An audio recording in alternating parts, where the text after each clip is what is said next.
Hello YouTube, this is Nathan Lawrence, Good News Tree Service, and we're at a property that has beautiful landscape, but it has been kind of butchered by what I call the mow, blow, and go guys, who all they know how to do is shear things, beautiful ornamental shrubs and trees into geometric shapes.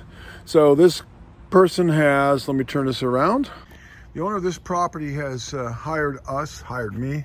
I'm got my crew working on other jobs, but I'm going to come in and do this one myself, to take this beautifully landscaped courtyard area and de-squarify a lot of these shrubs and trees and give them a more of a natural look, inspired by the Japanese Niwaki style of pruning. So here we have some vine maples that have sadly been pruned into basically balls. I'm going to let them grow up a little more naturally, thin them out, and let them grow up to their full height of about 12 feet or so.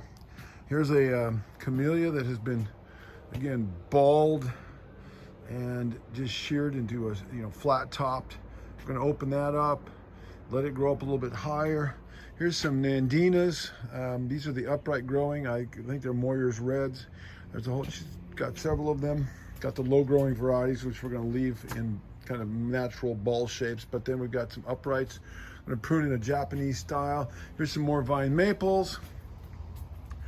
3 or 2 here against the wall. We're going to thin and shape them and let them grow more natural. Here's a Japanese maple that's just been upright Japanese maple that's been, again, just flat topped, really sad. And she's tired of these guys that come in and just shear everything. And we're going to open it up and turn it into something more to her liking, more natural and aesthetically beautiful. Again, inspired by the Japanese Niwaki style of pruning. There's another vine maple. Here's a witch hazel. And we've got a couple in the back too that we're going to do. A couple upright Japanese maples. But anyway, this is let's take a walk back here. Beautiful back patio on a lake.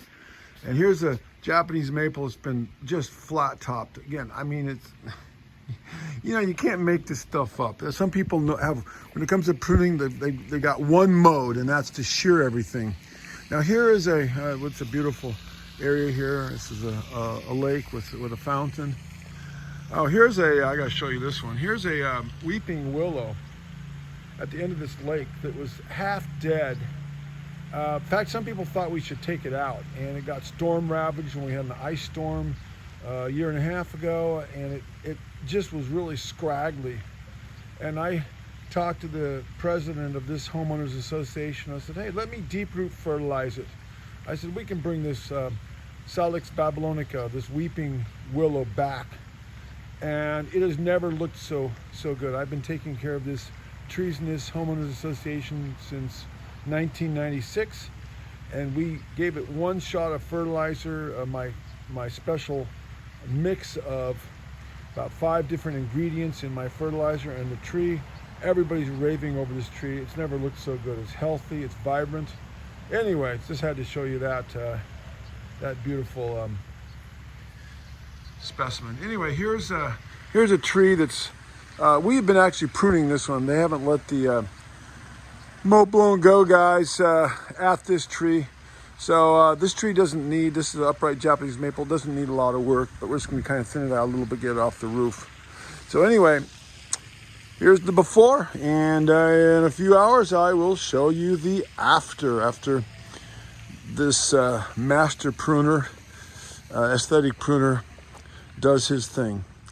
Enjoy. Well, hello again, YouTube. This is Nathan, and about 5 hours later, let's do another little tour of this courtyard. Open up the gate, and I hopefully took the lemons that I was given and made lemonade. So we totally pruned these out, or I did prune these out, and the vine maple. So this is really the first stage of what I would call restorative pruning. And I had to thin everything out. There were a lot of crisscrossing branches. It's not so jungly looking now, but a lot of crisscrossing branches. Got everything kind of going in the right direction. And then we'll let these come up a little bit. I like them to kind of go over the top of the gutters. And these vine maples come up over the top of the gutter and just a little bit, and maybe let them thicken out, you know, let the crown fill out a little bit. So we will let these grow up just a little bit, and maybe let the crowns fill out a little bit too. But I had to remove a lot of crisscrossing branches and get everything all kind of going in the same direction, upward and outward a little bit. Now this poor upright Japanese maple, the previous pruners or shearers or butcherers had really badly just cropped the top off. It still looks pretty horrific, but you know, you do the best you can with what you have.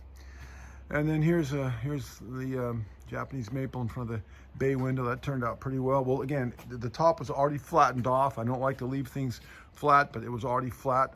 It's what I had to work with. So we'll let that come up and take a little bit more of a, you know, a rounded top once it grows, because we'll be probably doing this again next year for the people.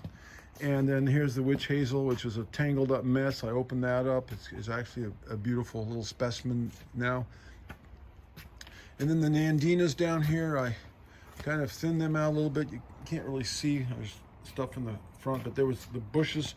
It was totally all the way to the ground. Same thing with these guys, all the way to the ground. I thinned them out. We want to see the stalks a little bit, which is a very Japanese thing to do. You can see there on that one. And did that with these upright nandinas, or heavenly bamboos is the common name. And thinned them out a little bit. Same thing with the ones against the wall there. They were just totally bushed out full, and you couldn't even see the branching structure. And now we can see that a little bit.